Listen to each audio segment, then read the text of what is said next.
13,000 करोड़ से ज्यादा की बैंकों के साथ धोखाधड़ी कर फरार मेहुल चौकसी की मुश्किलें अब बढ़ती हुई नजर आ रही हैं, क्योंकि ईडी और सीबीआई की टीम लगातार उसे भारत प्रत्यर्पण को लेकर प्रयास करती हुई नजर आ रही है। वहीं मेहुल चौकसी की माने तो फिलहाल वो बेल्जियम में है और वहां पर पुलिस ने उसे गिरफ्तार कर लिया है। दरअसल पूरा मामला ये है कि मेहुल चौकसी 13,000 से ज्यादा करोड़ के बैंकों के साथ धोखाधड़ी करके वो फरार हो चुका है। वहीं फिलहाल वो बेल्जियम में है, लेकिन वहां पर उसने एक रेजिडेंसी कार्ड बनाया जहां पर पूरे दस्तावेज जो है उसने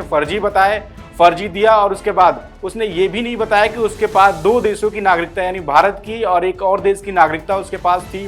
पूरा मामला यहाँ से शुरू होता है कि जैसे ही ईडी और सीबीआई की टीम जो है लगातार उसके भारत प्रत्यर्पण को लेकर प्रयास कर रही थी, ऐसे में ही पता चला कि मेहुल चौकसी जो है इलाज के लिए बेल्जियम में है जहां पर उसकी वाइफ रहती थी, इसीलिए वहां का उसने रेजिडेंसी कार्ड बनाया और रेजिडेंसी कार्ड बनाने के दौरान जो है उसने कई दस्तावेज जो है वहां पर नकली दिए। भारत की जो एजेंसियां थी उसे लगातार ट्रेस कर रही थी और कहीं ना कहीं इसी की बदौलत एक बड़ी सफलता जो है ईडी और सीबीआई को मिली है। लेकिन एक तरफ ये भी सामने आ रहा है कि जो मेहुल चौकसी का वकील है वो लगातार ये दलील देता हुआ नजर आ रहा है कि भारत में अगर मेहुल चौकसी को ले जाया जाता है तो वहां पर इसके लिए तमाम जो व्यवस्थाएं हैं वो नहीं है, और साथ में ये भी कह रहा है कि मेहुल चौकसी की जो है तबीयत खराब है और उन्हें कैंसर है और वो इलाज के लिए जो है वो बेल्जियम में आए हैं। लेकिन सूत्र ये भी बताते हैं कि मेहुल चौकसी जो है बेल्जियम से सीधा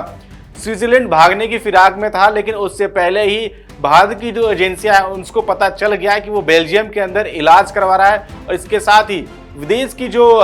प्रशासन है उससे भारत की एजेंसियों ने जो है कांटेक्ट किया और कांटेक्ट करने के बाद उसको वहां पर पकड़ा गया और पकड़े जाने के बाद अब हो सकता है कि ईडी और सीबीआई की टीम जो है कुछ दिनों के बाद मेहुल चौकसी को पकड़ने के लिए यहां से वो बेल्जियम जाए, क्योंकि बेल्जियम में ही है और उसका भतीजा नीरव मोदी उसे पहले ही गिरफ्तार कर लिया गया, क्योंकि बैंकों की धोखाधड़ी के मामले में लगातार ये कार्रवाई नजर आ रही थी और कई हजार करोड़ की जो इसकी प्रॉपर्टी है वो भी जो है एजेंसियों ने, भारत की जो एजेंसियां है उन्होंने अटैच कर लिया है। अब ये देखने वाली बात ये हुई कि जब भारत की जो एजेंसियां यानी ईडी और सीबीआई जब मेहुल चौकसी के प्रत्यर्पण के लिए बेल्जियम जाती है तो वहां पर किस तरीके से उनका जो वकील है वो डिफेंड करता हुआ नजर आता है, क्योंकि उसके वकील ने पूरी तरीके से तैयारी कर रखी है और ये भी सामने आ रहा है कि अगर उसके वकील ने जो दलीलें वो दे रहा है अभी, अगर उन दलीलों में उसको सफलता मिलती है तो कहीं ना कहीं एक बार फिर से देखने की वाली बात होगी कि जो मेहुल चौकसी है उसको भारत लाने में कितनी कठिनाई जो है भारत की एजेंसियों को होगा, क्योंकि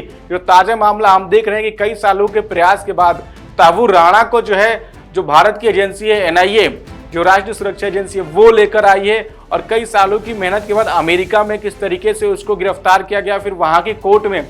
कई सालों तक सुनवाई चली और सुनवाई चलने के बाद जब ये माना गया कि जो इंडिया की ओर से जो एविडेंस दिए जा रहे हैं वो सही है, उसके बाद उसे भारत प्रत्यर्पण जो है वो किया गया। ऐसे में ही मेहुल चौकसी को लेकर भी लगातार ये अटकलें लगाई जा रही हैं कि जल्द ही उसे भारत लाया जा सकता है, लेकिन उसकी जो वकील की दलीलें हैं वो भी अब देखने वाली बात होगी कि वो कितनी कारगर साबित होती है। अगर मेहुल चौकसी भारत आता है तो क्या वो ईडी